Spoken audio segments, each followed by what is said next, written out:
السلام علیکم۔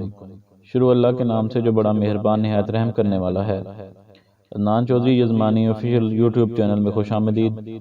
ایران کے ایک گاؤں میں 2 بھائی رہتے تھے۔ دونوں میں بہت زیادہ محبت تھی۔ لوگ ان کی محبت اور اخوت کی مثال دیا کرتے تھے۔ بڑے بھائی کا نام عبداللہ اور چھوٹے بھائی کا نام عبد الرحمن تھا۔ عبداللہ شادی شدہ اور 4 بچوں کا باپ تھا، جبکہ عبد الرحمن غیر شادی شدہ تھا۔ دونوں برتن سازی کا کام کرتے تھے اور اپنے کام میں بہت ماہر تھے۔ وہ سال میں 2 مرتبہ اپنے تیار کردہ برتنوں کو بیچنے کے لیے شہر جاتے اور واپسی پر اپنی ضروریات زندگی کی چیزیں خرید لاتے۔ اس کاروبار سے انہیں معقول آمدنی حاصل ہوتی تھی۔ حسب معمول دونوں بھائی برتن لے کر شہر کی طرف روانہ ہوئے۔ یہ کئی دنوں کا سفر تھا۔ ابھی وہ شہر سے 1 دن کے فاصلے پر تھے کہ دوپہر کا وقت ہو گیا۔ انہوں نے ایک سایہ دار درخت کے نیچے گدھوں سے سامان اتارا، ان کے آگے دانہ ڈالا، خود وضو کر کے نماز ظہر ادا کی اور کھانا کھانے لگے۔ کھانے سے فارغ ہوتے ہی انہیں ایک شخص کے چلنے کی آواز سنائی دی۔ انہوں نے دیکھا کہ گرد و غبار میں اڑتا ہوا ایک شخص ان کی جانب آ رہا تھا۔ اس شخص نے قریب آ کر کہا، اے دوستو، کیا تمہیں کسی ہم سفر کی ضرورت ہے؟ بڑے بھائی نے جواب دیا، کیوں نہیں، ہم سفر کی وجہ سے سفر آسان ہو جاتا ہے۔ اجنبی ان کے پاس بیٹھ گیا اور اپنے میٹھے لہجے سے دونوں کو اپنا گرویدہ بنا لیا۔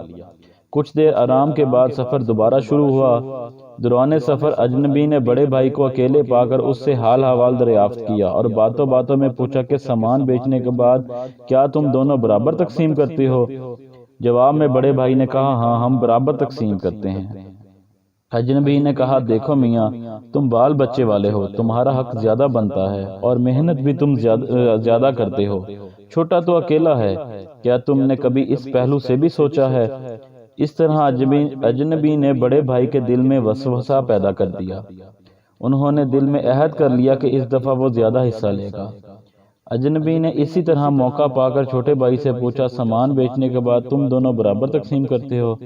چھوٹے بھائی نے بھی وہی جواب دیا، ہاں، ہم ایسا ہی کرتے ہیں۔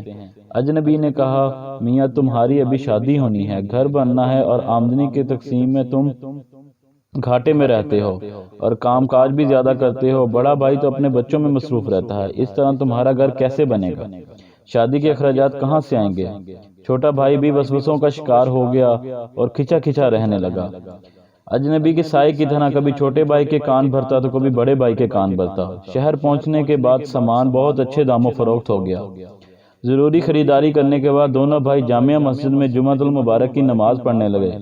امام صاحب نے خطبے کے دوران سورۃ الناس کی تشریح فرمائی کہ شیطان کس طرح انسانی ذہنوں میں وسوسے پیدا کرتا ہے، اور فرمایا، اگر کوئی بھی آپ سے کوئی ایسی بات کرے جس سے آپس میں پھوٹ پڑے، بے اتفاقی پیدا ہو یا ہرس جاگ اٹھے، تو آپ لوگ فوراً لا حول ولا قوت الا باللہ العلی العظیم پڑھیں۔